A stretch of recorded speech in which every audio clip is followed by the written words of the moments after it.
Hello दोस्तों, कैसे हो आप सभी लोग। आशा करते हैं कि सभी लोग स्वस्थ और मस्त होंगे। लास्ट बार हम लोगों ने पढ़ा था एटमॉस्फेयर ऑफ अर्थ, जो कि वीडियो पूरा अपडेट नहीं हो पाया था, अपलोड नहीं हो पाया था।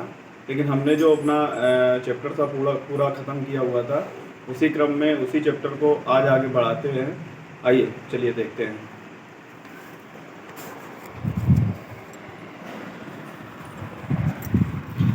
हाँ, आइए देखते हैं। ये हमने बताया हुआ था पृथ्वी अर्थ। पृथ्वी का वातावरण था, जिसको हम पृथ्वी का वातावरण ही पढ़ा रहे थे। पृथ्वी सौर मंडल का तीसरा ग्रह है। इसकी सतह पर 71% जल, 29% स्थल यानी भूमि है। इसकी सतह विभिन्न प्लेटों से बनी हुई है। इसे नीला ग्रह भी कहते हैं। इतना हमने शायद बता दिया हुआ था लास्ट वीडियो में। अब एटमॉस्फेयर ऑफ अर्थ, पृथ्वी का वायुमंडल। पृथ्वी का वायुमंडल हम बोलते किसको हैं? पृथ्वी के चारों ओर से घेरे हुए वायुमंडल के विस्तृत यानी बड़े विशालकाय फैलाव को वायुमंडल एटमॉस्फेयर कहा जाता है। इतनी बात समझ में आ गई होगी। वायुमंडल की ऊपरी परत के अध्ययन को हम एरोलॉजी बोलते हैं। ये बहुत क्वेश्चन पूछा जाता है कंपटीशन में। एरोलॉजी किसको बोलते हैं? जो वायुमंडल की ऊपरी परत होती है, उसके अध्ययन को हम एरोलॉजी बोलते हैं। और निचली परत के अध्ययन को हम मेट्रोलॉजी कहा जाता है। ठीक है, मेट्रोलॉजी बोलते हैं निचली परत को के अध्ययन को। पृथ्वी के वायुमंडल में आज से कुछ सालों पहले ये पूछा जाता था कि कितना परसेंट नाइट्रोजन है, कौन सी गैस सबसे ज़्यादा परसेंटेज है पृथ्वी पर। लेकिन अब इतना नहीं पूछा जाता है ये क्वेश्चन। लेकिन कभी कभी किसी किसी छोटे छोटे एग्जामों में आ जाता है, तो उसके लिए भी बताना और दिखाना ज़रूरी कि 78% हमारा नाइट्रोजन है, 20.93% हमारा O2 यानी कि ऑक्सीजन है, 0.93% ऑर्गन है, 0.03% हमारा CO2 यानी कार्बन डाइऑक्साइड है। इनसे जब भी क्वेश्चन पूछा जाए तो सिर्फ ऐसे अब बनने लगा है कि कौन सी अक्रिय गैस कौन सी अक्रिय गैस हमारी वायुमंडल में है। तो आर्गन है, मना कर दो उसको। क्षोभ मंडल, अब पढ़ते क्षोभ मंडल यानी ट्रोपोस्फियर। वायुमंडल की सबसे निचली परत, इसको संवहन मंडल या अधोमंडल कहते हैं। ये बहुत क्वेश्चन आता है कभी कभी। हमारा क्षोभ मंडल तो बेसिक हम लोगों ने नाम सुना हुआ है, लेकिन हमारा संवहन मंडल, अधोमंडल, ये दो नाम अब आते हैं सबसे ज़्यादा कि संवहन मंडल किस मंडल को बोलते हैं, या संवहन मंडल क्या है, अधोमंडल क्या है, अधोमंडल का दूसरा नाम क्या है। उस पर क्षोभ मंडल दिया होगा, ताप मंडल दिया होगा, बहुत सारा सब कुछ दिया होता है, सारे मंडल होंगे। लेकिन संवहन मंडल या अधोमंडल का दूसरा नाम क्षोभ मंडल, या क्षोभ मंडल का दूसरा नाम संवहन मंडल और अधोमंडल है। इसी मंडल यानी क्षोभ मंडल में ही हमारी क्या होती है? मौसमी घटनाएं, जैसे कि बादल, आंधी, तूफान, ओला, चक्रवात इसी मंडल से होता है। ठीक है, इसी मंडल पर होता है। इसकी ऊंचाई ध्रुवों पर 8 किलोमीटर और विषुवत रेखा पर 18 किलोमीटर होती है। ठीक है, इस मंडल में तापमान की गिरावट प्रत्येक किलोमीटर पर 6.4 डिग्री सेल्सियस की दर से कम होती है। प्रत्येक, समझ रहे हैं ना मेरी बात को? तापमान में गिरावट होती है, ठीक है, प्रत्येक किलोमीटर पर, नहीं 1 किलोमीटर पर 6.4 डिग्री सेल्सियस।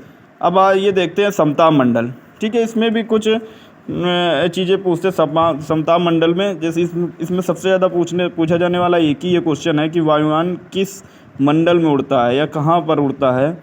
ठीक है, तो वो हमारा समताप मंडल है। क्लियर, पढ़ लेते हैं इसको एक बार। इसमें ताप समान रहता है। ये भी क्वेश्चन पूछा जाता है किस मंडल में हमारा ताप समान रहता है, तो वो हमारा समताप मंडल है, जैसे कि आप नाम से जान रहे होंगे कि समताप मंडल। क्लियर, इस मंडल में वायुयान उड़ता है। कुछ विशेष प्रकार के बादल बनते हैं। हाँ, इसमें बादल भी बनते हैं कुछ विशेष प्रकार के, जिनको हम मूलाभ मेघ कहते हैं। ये क्वेश्चन भी आता है कि मूलाभ मेघ किसे कहते हैं या कहाँ पर बनते हैं, तो ये होता है।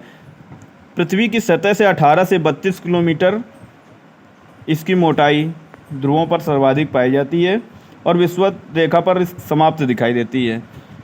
क्लियर, ये बात समझ में आ रही होगी। इसकी मोटाई जो ध्रुवों पर है वो सर्वाधिक होती है और विषुवत रेखा पर समाप्त दिखाई देती है। इसी के बाद इसी से हल्के ऊपर पे हमारा क्या होता है? ओजोन मंडल, ओजोन परत। ठीक है, ओजोन परत ये ऑक्सीजन का ही रूप है। ऑक्सीजन हमारा O2 होता है, लेकिन ओजोन को हम O3 से डिनोट करते हैं। ओजोन की मोटाई नापने का जो यंत्र है, जो पैमाना, वो डप्सन है, जिसको बोलते हैं डप्सन। ये बहुत क्वेश्चन पूछा जाता है। ओजोन परत की मोटाई किससे नापी जाती है? ठीक है, सबसे ज़्यादा पूछा जाने वाला इस क्वेश्चन है डॉप्सन। ठीक है, ओजोन दिवस कब मनाते हैं? क्लियर, 16 दिसंबर को हम ओजोन दिवस के रूप में मनाते हैं, प्रत्येक 16 दिसंबर को। इसकी ऊंचाई जो होती है हमारी, वो 32 से 50 किलोमीटर तक होती है। ठीक है, ओजोन का मेन काम क्या है? हमारी जो सूर्य से पैरावैग्निक किरणें होती हैं उनको अवशोषित कर लेती है, वो डायरेक्ट पृथ्वी पे नहीं आने देती है। तो वही मैंने बताया, ultraviolet A, ultraviolet B, ultraviolet C. सबसे खतरनाक किरणें हमारी अल्ट्रा वायलेट सी है, इसलिए इसको हमने गोले में कर रखा है। ये क्वेश्चन आता है कि सबसे नुकसानदायक कौन सी अल्ट्रा वायलेट है, ए बी सी ऑप्शन दिया होता है, तो हमारा सबसे खतरनाक किरणें हैं अल्ट्रा वायलेट सी। ठीक है, अब समताप मंडल हमारा ख़त्म हो गया। समताप मंडल के में ही मान लीजिए हल्का सा ऊपर ओजोन परत है, या ओजोन मंडल भी एक प्रकार से बोल सकते हैं। अब आते हैं नंबर 3, मध्य मंडल। विशेषता इसकी यही है कि ये सबसे ठंडा होता है। इसकी ऊंचाई के साथ तापमान में कमी आती है, लगभग ये कहीं कहीं पर तो -100 डिग्री सेंटीग्रेड तक कम हो जाता है। इसकी विशेषता यही है, इससे ज़्यादा नहीं, इसमें ज़्यादा इससे नहीं पूछा जाता है। नंबर 4 है हमारा आयन मंडल। अब इसकी जो ऊंचाई हमारी 80 किलोमीटर से 640 किलोमीटर तक है। इस मंडल में ऊंचाई के साथ साथ ताप में तेज़ी से वृद्धि होती है। ये बहुत अच्छा है कि इस समय गिरावट हो रही थी, इसमें तापमान में वृद्धि हो रही है। जैसे जैसे हम ऊंचाई पे जाएंगे तो तापमान में वृद्धि होगी। इसमें विद्युत अवशेषी कण, यानी कि जो हमारे रासायनिक कण हैं वो इसमें पाए जाते हैं, जैसे कि नाम से पता चल रहा होगा, आयन। ठीक है, अवशोषी कण की अधिकता अधिक होती है, जिन्हें हम आयन के नाम से जानते हैं। ठीक है, इसमें विद्युत अवशेषी कण की अधिकता होती है, जिन्हें हम आयन के नाम से जानते हैं। ये हमारा रसायन विज्ञान से रिलेटिव है। सबसे मेन चीज़ यही है, ये कण हमारे जो होते हैं रेडियो तरंगों को भूपृष्ठ पर ही परावर्तित कर देते हैं, यानी ट्रांसफ़र कर देते हैं। अब हमारा लास्ट आता है बाह्यमंडल। पृथ्वी की सतह से 640 किलोमीटर से ऊपर जो भी ऊंचाई है उसको हम ज्ञात नहीं कर सकते, यानी अनंत तक, इन्फिनिटी तक, वो सारा हमारा बाह्यमंडल या बहिर्मंडल। इसको दूसरा नाम बहिर्मंडल भी है, कहीं कहीं बाह्यमंडल, कहीं कहीं बहिर्मंडल पूछा जाता है। ठीक है, इसमें हाइड्रोजन और हीलियम की प्रधानता होती है। ये क्वेश्चन बनता है यहाँ पर कि हाइड्रोजन और हीलियम की प्रधानता किस मंडल में होती है, हाइड्रोजन हीलियम किस मंडल में पाए जाते हैं, तो हमारा बाह्यमंडल में है। इस मंडल की ऊपरी सीमा सुनिश्चित नहीं है, जैसा कि अभी हम बता रहे थे कि इन्फिनिटी तक होती है, अनंत तक होती है। इसी मंडल में औरोरा बोरस और औरोरा ऑस्टियस घटनाएं होती हैं। ये मैं आगे के वीडियो में बताऊंगा दोनों घटनाएं, और इसी के आगे जो लिखा हुआ पृथ्वी की आंतरिक संरचना, ये भी मैं आगे वीडियो में बताऊंगा। ये अभी उम्मीद करता हूँ सबको समझ में आया होगा। जो हमने उस दिन बताया था, पूरा वीडियो बनाया था, पूरा अपलोड नहीं हो पाया था, इसी कारणवश लिखा हमने उसी दिन था। अब ये हमारा जो अधूरा छूटा हुआ, इसको नेक्स्ट वीडियो में मैं पूरा करूँगा।